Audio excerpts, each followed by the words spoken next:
안녕하세요 여러분, CG입니다. 일단 나가기 전에 잠깐 영상을 켜봤어요. 오늘 영상을 킨 이유는 제가 최근에 내 집 마련을 하게 되었는데 그 배경에 있었던 스토리를 아주 짤막하게 잠깐 이야기를 해볼까 해서 제가 얼마 전에 서울에 아파트를 매수했습니다. 와, 제 20대의 꿈이었기도 해요. 로망이었기도 하고 제가 앞자리가 바뀌기 전에는 아파트 내 집 마련을 하겠다라는 목표를 가지고 지금까지 정말 열심히 했고요. 바야흐로 한 2021년으로 돌아가 볼게요. 제가 2021년 1월에 이제 회사에 정규직으로 입사를 하게 됩니다. 그 전에는 제가 20년 한 9월까지 9월인가? 5월인가? 5월까지 호주에 있었어요. 뉴질랜드 워홀을 갔다가 캐나다에서 일도 하고 뭐 여러모로 저는 해외를 다니는 걸 진짜 좋아했었거든요.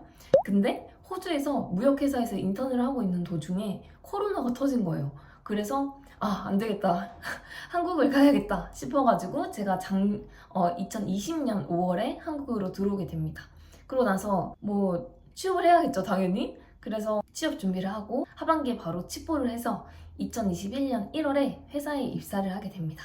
제가 정규직으로 입사하면서 사회초년생이 되었는데 기쁨은 사실 잠깐이잖아요. 회사를 들어가서 이제 회사 일도 익숙해지고 취업한 기쁨도 이제 좀 무뎌지고 하다 보니까 다음 목표를 세우게 됩니다. 어떻게 보면 재테크이잖아요. 사회초년생이면 다들 공감하실 것 같아요. 어쨌든 직장을 들어갔으니까 이제 돈을 모아서 뭔가 주식 투자를 하든가 부동산 투자를 하던가 이렇게 나아가는데 제가 그때는 진짜 금리가 뭔지도 모르고 인플레이션이 뭔지도 모르고 진짜 경제 용어에 정말 무지했던 그런 사람이었어요. 그래서 사실 대출 레버리지 하는데 무서운 거죠. 대출이 도대체 어떻게 하는지. 그때는 사실 뭐 종잣돈도 부족했기도 하고 아무 자본주의 경제 개념이 없으니까 유일하게 할 수 있었던 게 경제신문 읽기였어요. 왜냐면 신문 읽기가 가장 좋은 방법이라고 하더라고요. 그래서 신문을 읽어보자 하고 아침에 한국경제 신문을 구독을 해서 읽기 시작합니다. 물론 처음에는 무슨 말인지 아무것도 모르겠는 거예요. 진짜 안 읽혀요. 그냥 글자를 보는구나 이런 느낌? 외계어를 읽는 것 같으면서도 그래도 그냥 계속 읽었어요.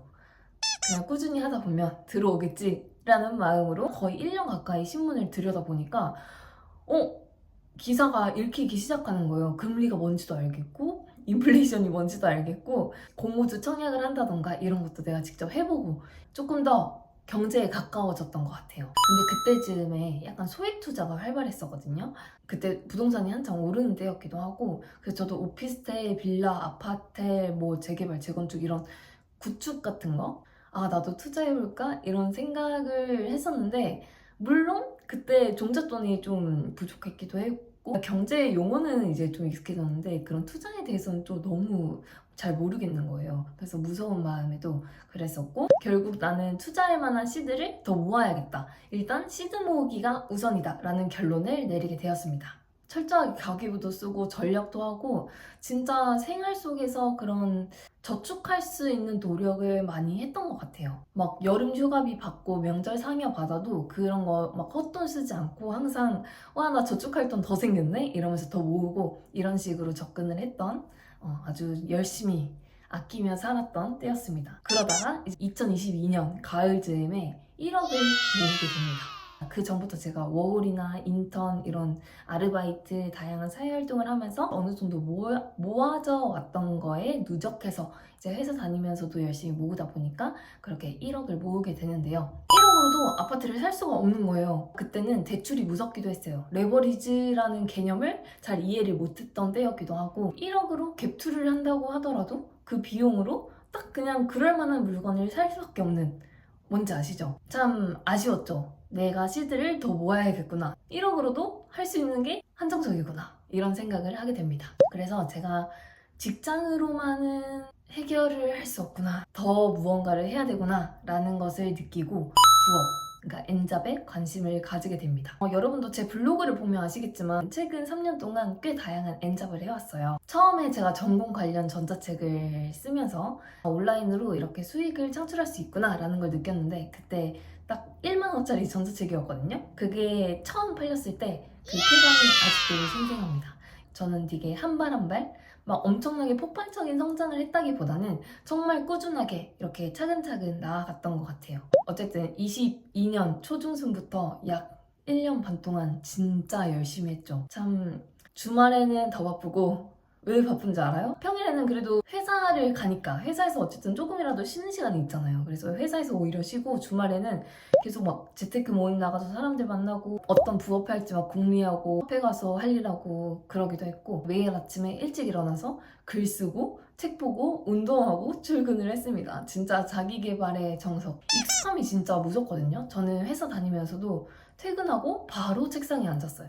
그러면서 항상 할 일하고, 그러니까 처음에는 좀 힘들고 이상했기도 한데 적응이 되니까 그렇게 계속 하게 되더라고요. 그렇게 바쁘게 최선을 다해서 살다 보니까 돈을 또 쓸 데가 없어요. 그래 돈이 또 계속 빠르게 모이기 시작하죠. 뭔가 부업을 시도를 하면서 제가 깨달은 게, 아, 돈을 모으기 위해서는 수입을 늘리고 지출을 줄이면 되겠구나. 정말 단순한 그 진리를 깨닫게 됩니다. 지출을 줄이는 습관은 이제 잡혀 있고, 그러면 수입을 어떻게 계속 늘릴까라는 고민을 많이 했던 것 같아요.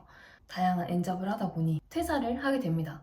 퇴사를 그냥 했을까요? 저는 부업으로 얻은 수입이 회사 월급을 넘었어요. 그래서 이제 제가 회사를 그만두게 되었고, 어떻게 보면 제가 회사를 다니면서 여가 시간에 계속 다른 거를 하면서 시도를 하면서 이제 회사 밖에서 돈 버는 방법을 알게 된 거죠. 물론 아직 갈 길이 멀긴 하지만 정말 시야가 많이 넓어졌던 것 같아요. 그렇게 엔잡을 하면서도 저는 놓지 않았던 게 계속 부동산 시장을 바라봤어요. 각 잡고 한 건 아니지만 뭐 시세들 그리고 이슈들을 항상 챙겨보고, 그리고 또 감사하게도 제 남자친구도 그런 부동산에 관심이 정말 많아요. 그래서 이제 같이 임장 데이트도 많이 가고 부동산 이야기도 많이 하고 꾸준히 그렇게 환경 설정을 하게 됩니다. 제가 사회초년생 때 재테크 모임에 나갔다고 했잖아요. 또 SNS를 활발하게 하다 보니까 주변에 부동산 투자자분들, 그리고 더 나아가서 부동산 인플루언서 분들이 엄청 많아진 거예요. 그분들로부터 조언도 진짜 많이 받고, 감사하게도 나도 얼른 투자를 하고 싶다 이런 욕심을 가지게 되죠. 환경이 참 중요하다 생각이 됩니다. 그래서 저는 항상 모든 인연에 감사하면서 정말 한 발 한 발 성장을 하면서 시드를 제가 어느 정도 넉넉하게 마련을 하게 됩니다. 1억을 제가 모으는 데까지 걸린 시간보다 두세 배 더 빠르게 시드를 마련할 수 있었어요. 특히나 결정하는 데 사실 정말 큰 힘이 되어준 게 내년에 결혼을 하게 될 남자친구인데, 여기서 또 느낀 게 역시 사람은 경제관념과 그런 소비 습관, 그리고 앞으로 나아가는 인생의 방향성, 가치관이 비슷한 사람을 만나면 좋다. 이걸 느끼게 됩니다. 그렇게 결국 저는 20대에 서울 아파트 내 집 마련을 하게 됩니다. 그래서 지금의 저는 이렇게 꾸준하게 노력해온 이 3년간의 시간을 바탕으로 내 집 마련에 성공을 하게 되었고요. 30대에는 이제 강남으로 입성하는 게 목표입니다. 제가 지금까지 걸어오면서 느낀 것 중에 정말 중요하다고 생각되는 건 환경 설정과 끊기, 실행력, 이 세 가지가 아닐까 생각이 됩니다. 앞으로도 이야기하고 싶은 게 정말 많은데 구독해주시고 좋아요 눌러주시고 다음에 또 만나요.